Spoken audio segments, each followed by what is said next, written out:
রাজ্যপালের কাছে স্মারকলিপি প্রদান করা এবং এই বর উদ্ধারে রাজ্যের বিভিন্ন প্রান্ত থেকে এই ত্রিপুরাজ্যের অর্ধেক আকাশের তথা জনসংখ্যার অর্ধেকের প্রতিনিধিত্ব করে যারা এখানে এই পথসভায় মিলিত হয়েছেন, এই সভার সভাপতিমণ্ডলীর মাননীয় সদস্যগণ এবং এই কর্মসূচিতে যারা অংশগ্রহণ করেছেন, রাজ্যের বিভিন্ন প্রান্ত থেকে আগত সংগ্রামী মায়েরা, বোনেরা এবং তাদের সহযোগী সমস্ত বন্ধুদের আমি আমাদের ত্রিপুরাজ্যের গণতান্ত্রিক আন্দোলনের তরফ থেকে এবং আমার ব্যক্তিগত তরফ থেকেও হার্দিক শুভেচ্ছা এবং অভিনন্দন আমি জ্ঞাপন করছি। এখানে আপনারা কত সংখ্যায় মিলিত হয়েছেন এটা শুধু আমি কেন, যারাই প্রত্যক্ষভাবে আপনাদের এই কর্মসূচিকে যারা দেখছেন, সামাজিক মাধ্যমের সম্প্রচারের মধ্য দিয়ে হোক বা স্বচক্ষে, আমরা শুধুমাত্র আপনাদেরকে এই সংখ্যায় দেখছি না। ত্রিপুরাজ্যের 42 লক্ষ আমাদের যে জনসংখ্যা তার অর্ধেক নারী। আপনারা সেই 42 লক্ষ নারীর প্রতিনিধিত্ব বটে, তার বাইরেও এই ত্রিপুরাজ্যের গোটা জনসংখ্যার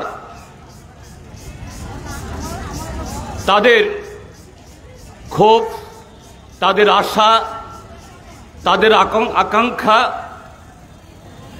তাদের মনের আকুতি নিয়ে আপনারা এখানে আসতে বাধ্য হয়েছেন। এই সময়েতে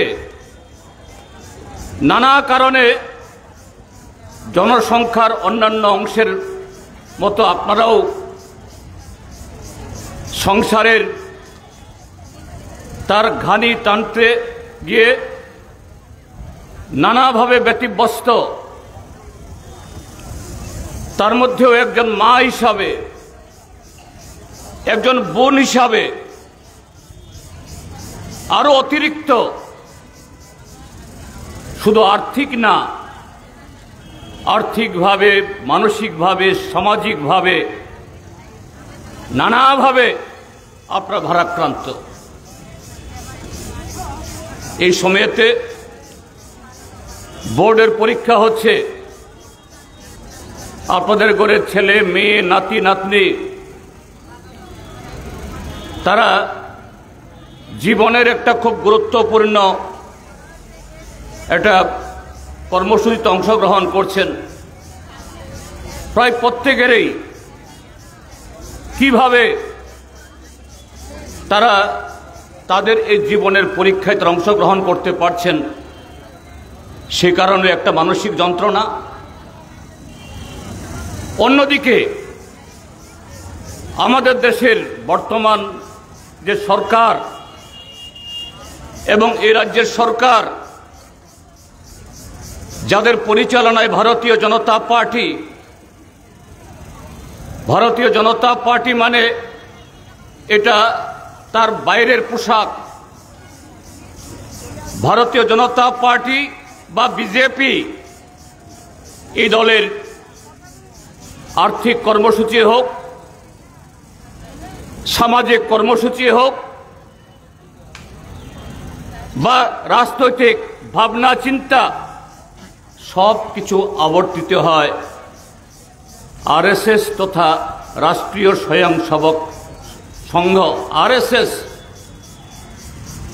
তার চিন্তাভাবনার মধ্য দিয়ে। আর এই আরএসএস মানেটা কি? ঘটনাচক্রে এবার তাদের শতবর্ষ, তাদের সংগঠন তৈরি হওয়ার পর জন্মলগ্ন থেকে তারা বিশ্বাস করে মনুবাদে, মনু সংস্কৃতিতে। মনুবাদ বা মনু সংস্কৃতি মানে কি? সমাজে নারীদের জন্ম শুধু পুরুষের সেবা করার জন্য। সমাজে আমরা যে বলি নারী পুরুষ, এই শব্দ চয়নে এক ধরনের নারী এবং পুরুষের মধ্যে সমতা, সমান মর্যাদা, সমান ইজ্জত, এই শব্দ দিয়ে, এই শব্দ চয়নের মধ্য দিয়ে তা বোঝায়।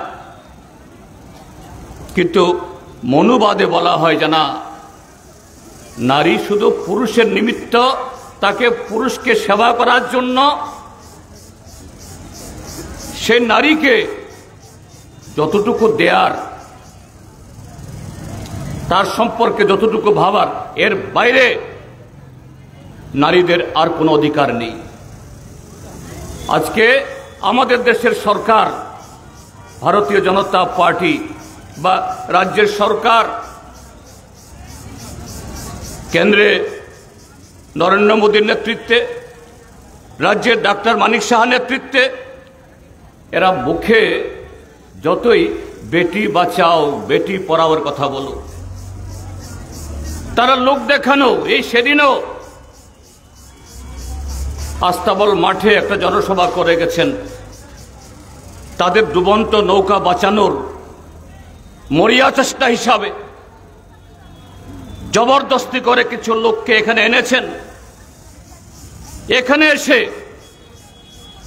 বিপিএল ঘরের শিশু সন্তান, মেয়ে সন্তান,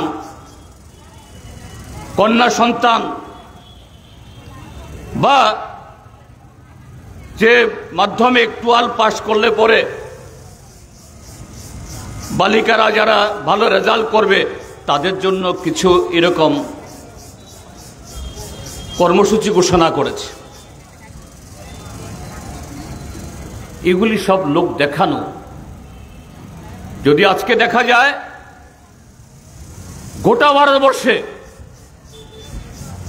নারীদের উপরে যে সমস্ত অত্যাচার হচ্ছে, বঞ্চনা হচ্ছে, তাদের অধিকারকে যেরকমভাবে অস্বীকার করা হচ্ছে, প্রায় প্রতিটি সংসারে দ্রব্যমূল্য বৃদ্ধি এবং অন্যান্য কারণে নিষ্পেষিত হচ্ছে, তার পেছনে মূল কারণ ভারতীয় জনতা পার্টির রাজনৈতিক দর্শন, যা আরএসএস দ্বারা নির্দেশিত মনুসংহিতা বা মনুবাদ, এটাকে অনুসরণ করেই আজকে নারীদের সমস্ত অধিকারকে তারা বলুণ্ঠিত করছে। তার ফলশ্রুতি আমাদের দেশে নারী নির্যাতন, আমাদের দেশে নানা ধরনের অবিচার, সেটা বাড়ছে। যে কারণে আপনারা ত্রিপুরাজ্য গণতান্ত্রিক নারী সমিতি বাধ্য হয়েছেন এই সময়েতে, এখন যখন এ রাজ্যে কাজ এবং খাদ্যের অপ্রতুলতা, গ্রামে রেগার কাজ নেই, টুয়েপের কাজ নেই, শিক্ষিত বা অর্ধশিক্ষিত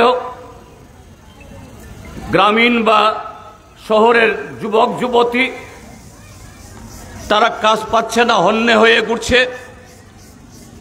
ছিটে ফোটা সরকারের বরাদ্দ, সেই বরাদ্দ জনগণের কাছে পৌঁছচ্ছে না। সারা ত্রিপুরাজ্যে একটা সিন্ডিকেট রাজ, কমিশনের রাজত্ব। আজকে গত 7 বছর ধরে লাগাতার এই ত্রিপুরাজ্যকে দুর্নীতির একটা স্বর্গরাজ্যে পরিণত করেছে। দুর্নীতির একটা মহাকুম্ভে পরিণত হয়েছে ত্রিপুরাজ্য। সেই জায়গায় স্বাভাবিকভাবেই মায়েরা, বোনেরা যারা সংসার আগলে রাখেন, যারা সেই সংসারের অন্য সদস্যরা যতটুকুই তারা কামাই করেন, সেই কামাই সেটাকে টেনে পুলে যেভাবে হোক পরিবারের সদস্যদের খাইয়ে পরিয়ে যেভাবে রাখতে হয়, এতে তাদের সবচেয়ে বেশি ঝক্কি সামলাতে হয়। আপনারা শুধু এই ত্রিপুরাজ্যের যারা বিরোধী দল করেন, ত্রিপুরাজ্যের সচেতন নাগরিক, তাদের অভিযোগ না।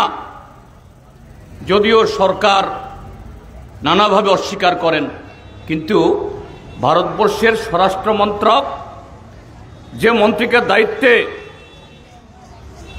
বিজেপির অন্যতম নেতা অমিত শাহ, তার মন্ত্রক থেকে প্রতি বছর আমাদের দেশে যত প্রকারের অপরাধ হয়, খুন খারাপি, চুরি, ডাকাতি, ছিনতাই, ড্রাগ, বধূ হত্যা, নারী নির্যাতন, সমস্ত ধরনের, তার সাথে আধুনিকভাবে ইলেকট্রনিক অপরাধ যেগুলি হয়, যেগুলোকে বলা হয় সাইবার ক্রাইম ইত্যাদি, অন্য মানুষের অ্যাকাউন্ট থেকে টাকা হাতিয়ে নিয়ে যায়, জমি জমা সম্পত্তির কাগজপত্র জালিয়াতি করে কিছু দুষ্ট লোক, এরা সমাজকে ঠকিয়ে কোটি কোটি টাকা আহরণ করে। এই সব কিছুরই সারা বছরের সমস্ত তথ্য সংগ্রহ করে এটা প্রতিবেদন তথা রিপোর্ট বের হয়, সংক্ষেপে যার নাম এনসিআরবি, ন্যাশনাল ক্রাইম রিপোর্ট বড়। এই রিপোর্টে কি দেখা যায়, বিগত কয়েক বছর ধরে এই ছোট্ট ত্রিপুরাজ্য, যার জনসংখ্যা মাত্র 40-42 লাখ, পশ্চিমবাংলা, বিহার, উত্তরপ্রদেশ, মধ্যপ্রদেশের কোন কোন জেলার, একটা জেলার জনসংখ্যাও নেই। যদিও আমাদের ত্রিপুরাজ্য এখানে 8টা জেলা, কিন্তু বড় রাজ্যের একটা জেলার জনসংখ্যার সমান জনসংখ্যা আমাদের নেই। ভারতবর্ষে যেমন উত্তরপ্রদেশের মতো রাজ্য আছে, 18-19-20 কোটি জনসংখ্যা, তারপরে বিহার, পশ্চিমবাংলার মতো রাজ্য আছে 10-15 কোটি জনসংখ্যা। সে তুলনায় এই মাত্র 40-42 লক্ষের জনসংখ্যার এ রাজ্য অপরাধের তালিকায়, অপরাধের পরিসংখ্যানে প্রতি 100 জনে, প্রতি 1000 জনে এখানে যে অপরাধগুলি হয়, এবং সে অপরাধের মধ্যে বাছাই করে কয়েকটা অপরাধ। প্রথম অপরাধ হলো নারী নির্যাতন। নানাভাবে, শুধু পণের জন্য বধূ হত্যা না, তার সাথে কন্যা সন্তান অপহরণ, আরো নানাভাবে নারীদের বিরুদ্ধে, কন্যা সন্তানদের বিরুদ্ধে যে অপরাধ হয়, এই তালিকায় জনসংখ্যার অনুপাতে বিগত কয়েক বছর ধরে ত্রিপুরা সারা দেশের মধ্যে সবার উপরে। তার সাথে হলো অস্বাভাবিক মৃত্যু। এই অস্বাভাবিক মৃত্যুর তালিকাতে নারী এবং পুরুষ প্রায় সমান সমান। কেন অস্বাভাবিক মৃত্যু হয়? সংসারে যখন অনিশ্চয়তা, দারিদ্র্যের কারণে, সামাজিক কারণে, রাজনৈতিক কারণে, বেকারিত্বের কারণে, এই কারণে যখন মানুষ ভারসাম্য হারিয়ে ফেলে, আত্মবিশ্বাস হারিয়ে ফেলে, শেষ পর্যন্ত কোনো ধরনের সেরকম যে নিশ্চয়তা না পেয়ে, সমাধান খুঁজতে না পেরে মানুষ আত্মহত্যা করে নানাভাবে। এটাকে অস্বাভাবিক মৃত্যু বলা হয়। তার সাথে নিখোঁজ হয়ে, অপহৃত হয়ে যত্রতত্র ব্যবহারিক লাশ পাওয়া ইত্যাদি, এগুলোও এই তালিকার মধ্যে হয়। তার মধ্যে হয়তো বা বিন্যাস হতে পারে। সেই ক্ষেত্রেতেও অস্বাভাবিক মৃত্যু ত্রিপুরাজ্য সারা দেশের মধ্যে প্রথম। তার সাথে রাজনৈতিক অপরাধ, শাসক দলের অন্যায়ের বিরুদ্ধে, অত্যাচারের বিরুদ্ধে কেউ যদি প্রশ্ন তুলে, তাকে দৈহিক আক্রমণ করো, তার বাড়ি জ্বালিয়ে দাও, তার জীবিকার উপরে অবরোধ তৈরি করো। 2018 ইংরেজিতে এই রাজ্যে বিজেপির আইপিএফটির জোট সরকার আসার পরে 2017 লোকসভা এই বিধানসভা নির্বাচনে তাদের বক্তৃতা কি ছিল? প্রধানমন্ত্রী নরেন্দ্র মোদী হোক বা তাদের তৎকালীন সভাপতি এখনকার স্বরাষ্ট্রমন্ত্রী অমিত শাহ হোক, স্লোগান কি ছিল? এই ত্রিপুরার যে বামপন্থী ফ্রন্ট সরকার কোনো কাজ করে না, এখানে কোনো উন্নয়ন হয়নি, এসব কোনো অভিযোগ তখন ছিল না।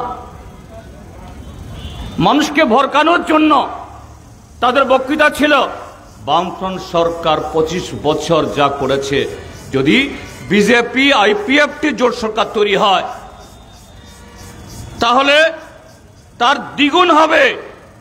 এটা শুধু মুখের কথা না, ভিশন ডকুমেন্টের মধ্য দিয়ে 299টা প্রতিশ্রুতি, এই 299টা প্রতিশ্রুতির মধ্যে যদি দেখা যায় তার 15-20টা হবে শুধু নারীদের জন্য, কন্যা সন্তান থেকে শুরু করে বিধবা মা, বয়স্কা মা, তাদের কল্যাণে। তাদের যদি সরকার তৈরি হতে পারে, কি সমস্ত কর্মসূচি তারা গ্রহণ করবেন? সেই মিথ্যা প্রতিশ্রুতির উপর ভিত্তি করে কালো টাকার জোরে এ রাজ্যে বিজেপি আইপিএফটির জোট ক্ষমতাসীন হওয়ার পর পরবর্তী সময়েতে তীব্রমথা যারা আড়াল থেকে এই বিজেপি সরকার আনার জন্য সমস্ত ষড়যন্ত্র করেছে, এই প্রতিশ্রুতিগুলোর একটাও কার্যকরী হয়েছে কি? 100 দিনের জায়গাতে 200 দিনের এগার কাজে হোক, 340 টাকা মজুরি হোক, বা নারীদের জন্য গালভরা যেসব প্রতিশ্রুতি দিয়েছিল, কিছুই হয়নি। সরকারি চাকুরি বা বেসরকারি চাকুরি বা কর্মসংস্থানের ক্ষেত্রেতেও তাদের প্রতিশ্রুতির ধারে কাছেও তারা পৌঁছতে পারেনি, বা এগুলো রূপায়িত করার জন্য তারা দ্বিতীয়বার সে শব্দগুলো তারা উচ্চারণ করছে না। কিন্তু কোটি কোটি টাকা খরচ করে বহিরাজ্যের টিভি চ্যানেলগুলো ভাড়া করে কোটি কোটি টাকা দিয়ে সরকারের প্রচার, মুখ্যমন্ত্রী মন্ত্রীদের মুখশ্রী দেখিয়ে প্রচার এ রাজ্যে না হচ্ছে,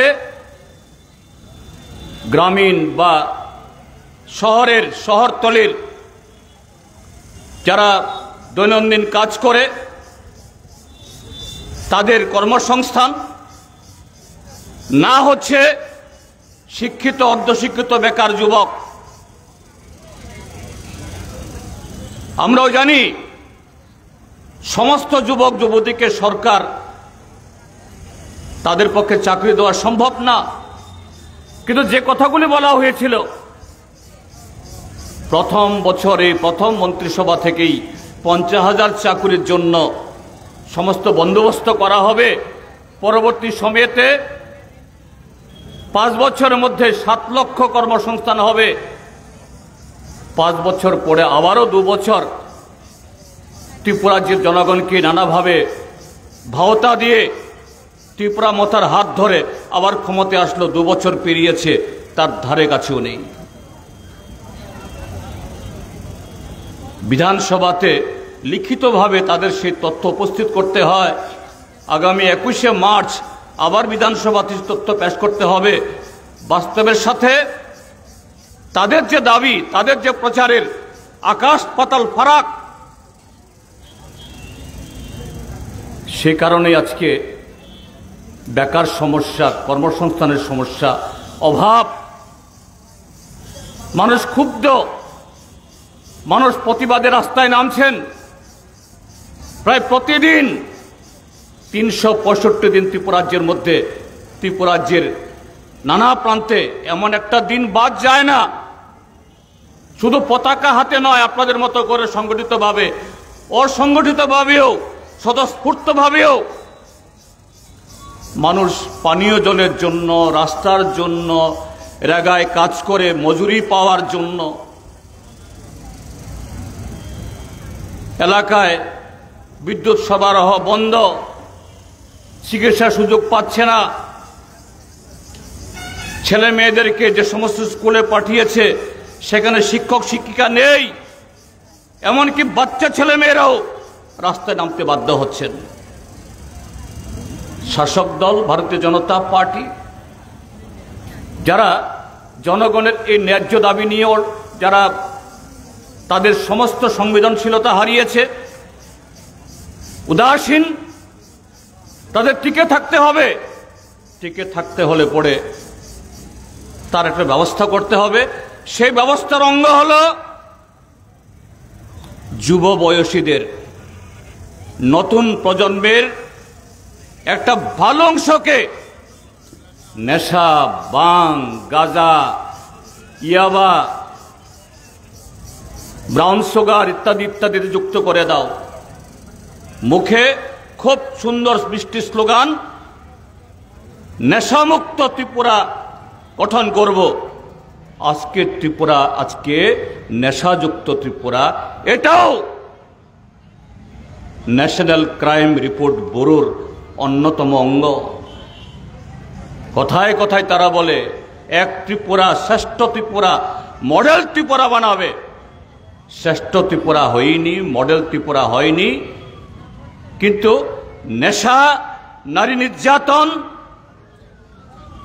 ত্রিপুরাজ্যের যে গরিব মানুষ তাদের অধিকার ছিনে নেওয়ার ক্ষেত্রেতে ত্রিপুরাজ্য আজকে অন্যতম নজির সেখানে তৈরি করেছে। তারই ফলশ্রুতি আজকে বেকার সমস্যা, তারই ফলশ্রুতি আজকে আইন শৃঙ্খলার অবনতি, যার শিকার সাধারণ মানুষ। আর এই সাধারণ মানুষের মধ্যে সবচেয়ে বড় শিকার আমাদের মা বোনেরা, আজকে মহিলারা। সেটাই আপনাদের দাবি শোনাতে আসছে। তো সেই জায়গায় দাঁড়িয়ে আজকে আপনারা গণতান্ত্রিক পথে, সাংবিধানিক পথে সারা ত্রিপুরাজ্য থেকে গণস্বাক্ষর সংগ্রহ করে আমাদের রাজ্যের সাংবিধানিক প্রধান মাননীয় রাজ্যপালের কাছে আপনারা ডেপুটেশন দিয়েছেন। আজকে এ রাস্তায় দাঁড়িয়ে প্রতিবাদ সভায় মিলিত হয়ে সরকারের কর্ণগোচরেও নেওয়ার চেষ্টা করেছেন, কিন্তু ত্রিপুরাজ্যের যে বর্তমান সরকার, তারা শুধু আপনারা কেন, ত্রিপুরাজ্যে গণতান্ত্রিক মানুষের তাদের আকাঙ্ক্ষার কথা, ক্ষোভের কথা তারা শুনবেন। বিগত 7 বছর ধরে তাদের আচরণ দেখে এটা সেরকমভাবে মনে হয় না, শুনবেন না তারা। কাজে সেই জায়গায় দাঁড়িয়ে এই লড়াই এখানে শেষ করলে হবে না। ত্রিপুরাজ্যের সব অংশের গণতান্ত্রিক মানুষের কাছে সেই বার্তা পৌঁছানোর মধ্য দিয়ে ত্রিপুরাজ্যের শোষিত, বঞ্চিত এবং সংখ্যাগরিষ্ঠ গরিব মানুষ, ট্রাইবেল, নন ট্রাইবেল সবাইকে ঐক্যবদ্ধ করে এই স্বৈরাচারী, জনবিরোধী, গরিবের শত্রু এবং নারীদের পরম শত্রু এই সরকারের বিরুদ্ধে আমাদের গণতান্ত্রিক প্রতিরোধ আরো জোরদার করতে হবে। সেই জায়গায় ত্রিপুরাজ্যের সমস্ত গণতান্ত্রিক শক্তি তার প্রতিনিধি হিসাবে, ত্রিপুরা বিধানসভার বিরোধী দলগুলোর নেতা হিসাবে আমি শুধু আপনারা যারা গণতান্ত্রিক নারী সমিতি, আপনাদের কাছে না, ত্রিপুরাজ্যের সমস্ত জনগণ এবং তার মধ্যে যারা আপনারা অর্ধেক জনসংখ্যা নারীদের কাছে এই প্রতিশ্রুতি আমরা দিচ্ছি, আগামী দিন আপনাদের সাথেই হাতে হাত ধরাধরি করে এই রাজ্যের এই স্বৈরাচারী, এই বিজেপি আইপিএফটি মথা সরকার, এখানে আবার ত্রিপুরা মথার সম্পর্কে একটু বলতেই হয়। ত্রিপুরা মথার তৈরি কেন ত্রিপুরাজ্যের মধ্যে? কিছুই না, এটা নতুন আমরা দেখছি তা নয়। অতীতেও এই ত্রিপুরা মথার যারা আজকে নেতা, আমি সমর্থকদের কথা বলছি না, অনেক সাধারণ মানুষ তারা ভুলের ফাঁদে পা দিয়ে তারা কদিনের জন্য বিভ্রান্ত হন, কিন্তু আজকে যারা নেতারা, কি প্রদ্যোৎ মাণিক্য কিশোর বা এডিসিতে যারা আজকে সরকার চালাচ্ছে, তাদের পূর্বপুরুষরা কারা? অতীতে তারা ত্রিপুরা উপজাতি যুব সমিতি, আইএনপিটি ইত্যাদি ইত্যাদি বহু নামে বিভিন্ন সময়েতে তারা আবির্ভূত হয়েছিল। তখনও তাদের একটা উদ্দেশ্য ছিল বামফ্রন্ট বিরোধী, সিপিআইএম বিরোধী।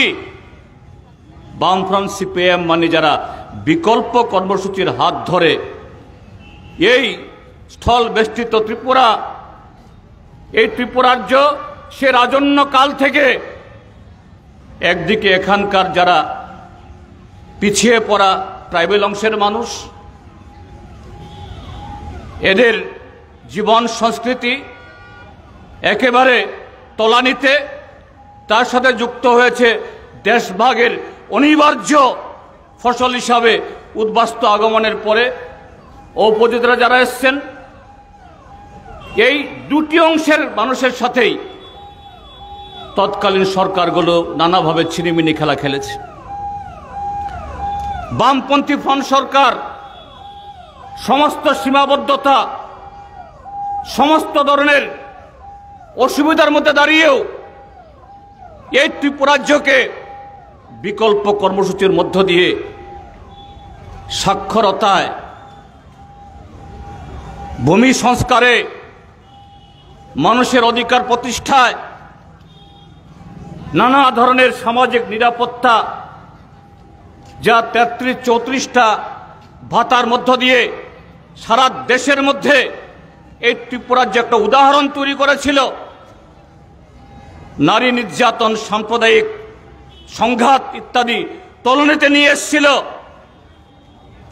কিন্তু আমাদের দেশের কায়েমি স্বার্থ যারা বিভিন্ন রাজনৈতিক দলের নামে আমাদের দেশে বিভিন্ন সময়তে বিভিন্ন রাজ্যে অতীতে বা বর্তমানে খুব সক্রিয়, তাদেরকে সহযোগিতা করার জন্য সেই 1967, 1980, 90, 2000 শুধু রাজনৈতিক দল এরকম মুখরোচক স্লোগান দিয়ে নয়, এমনকি সশস্ত্র সন্ত্রাসবাদী তৈরি করে টিএনবি, এনএলএফটি, টাইগার ফোর্সের মতো শত শত নিরীহ মানুষ আরক্ষা কর্মী সরকারি কর্মচারীকে অপহরণ করে খুন করে বামফ্রন্ট সরকারের কর্মসূচিকে কিভাবে প্রতিহত করা যায় সে কাজ করেছিল। আজকে যারা তিপ্রামথা, যারা তিপ্রালেন, গ্রেটার তিপ্রালেন, কখনো no compromise, one last fight, ওই দিল্লি জানা হোগা, এই সমস্ত নাটক করে জনগণকে ভাগ করে, ট্রাইবেল নন ট্রাইবেলকে ভাগ করে, শ্রমজীবী অংশের মানুষকে দুর্বল করে, তাদের ঐক্য শক্তিকে খর্বিত করে তারা বিজেপি তাদের যে কর্মসূচি বিভাজনের, লুটের, আজকে ত্রিপুরা রাজ্যের মধ্যে যে লুটের শ্রেষ্ঠ রাজ্য তৈরি করেছে তারা সক্রিয়। কাজে তাদের বিরুদ্ধেও এ রাজ্যের গণতান্ত্রিক শক্তিকে আপনারা মায়েরা বোনেরা, অতীতে কুমারী মদতী রূপশ্রী সেই 1948-49 মহারাজার সেনাবাহিনীর বিরুদ্ধে রুখে দাঁড়িয়ে শহীদের মৃত্যু বরণ করে এই ত্রিপুরা রাজ্যের গণতান্ত্রিক আন্দোলনের পথ দেখিয়েছিলেন। আপনারা সেই মায়েদের, কুমারী মদতী রূপশ্রী ঘটনাচক্রে এই মাসেই তো তার শহীদান দিবস আমরা কদিন বাদে উদযাপন আমরা করব। তারই উত্তরসূরি আপনারা, সে ঐতিহ্যের অংশীদারি আপনারা, তাদের পতাকা আপনাদের হাতে। কাজে সেই পতাকাকে আরো ঊর্ধ্বে তুলে ধরে এই রাজ্য থেকে আরএসএস, বিজেপি এবং তাদের প্রতিভূ তিপ্রামথা আইপিএফটিকে ত্রিপুরা থেকে বিদায় করার জন্য সেই লড়াইয়ে নামতে হবে। এই লড়াই ছাড়া আপনাদের এই দাবি পূরণ হবে না। এই লড়াই ছাড়া আপনাদের যে আজকে নিরাপত্তাহীনতা, অনিশ্চয়তা, এ থেকে আপনারা সংসারকে আলো করার, সংসারকে রক্ষা করার সে বাতাবরণ পাবে না। সেই কাজে আপনারা আগামী দিন আরও জোরদারভাবে ব্রতী হবেন এই আশা ব্যক্ত করে এখানে যে আপনাদেরকে আপনাদের আন্দোলনের প্রতি সংহতি জ্ঞাপন করার জন্য যে সুযোগ দিয়েছেন কথা বলার, তার জন্য কৃতজ্ঞতা জানিয়ে আপনাদের আন্দোলনের সার্বিক সাফল্য কামনা করে আমার বক্তব্য শেষ করছি। সবাইকে ধন্যবাদ, নমস্কার।